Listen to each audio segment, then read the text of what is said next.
ചോതി നക്ഷത്രക്കാർ വളരെ മധുരമായി സംസാരിക്കുന്നവരാണ്. ശാന്ത സ്വഭാവക്കാരാണ് ഇവർ. ആരെങ്കിലും എന്തെങ്കിലും അനീതി കാട്ടിയാൽ അവരുമായുള്ള എല്ലാ സഹകരണങ്ങളും ഇവർ അവസാനിപ്പിക്കുകയും ചെയ്യും. ഉന്നതരുമായി ഇവർ സമ്പർക്കം പുലർത്തും. സ്വന്തം ആദർശങ്ങൾ അന്യരിലേക്ക് വ്യാപിപ്പിക്കുവാൻ ഇവർ ശ്രമിക്കുന്നതാണ്. സത്യസന്ധമായും നീതിയുക്തമായും ഇടപെട്ട് കലഹങ്ങൾ ഒഴിവാക്കുവാനും മത്സരരംഗത്ത് മധ്യസ്ഥത വഹിക്കുവാനും ഇവർക്കുള്ള കഴിവ് വേറെ തന്നെയാണ്. ഏർപ്പെടുന്ന കാര്യങ്ങളിലെല്ലാം വിജയം കൈവരിക്കും.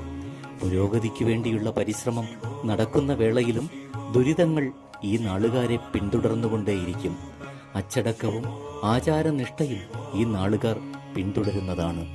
ചോതി നക്ഷത്രത്തിന്റെ മൃഗം മഹിഷം, പക്ഷി കാക്ക, വൃക്ഷം നിർമ്മരുത്, ദേവൻ വായു,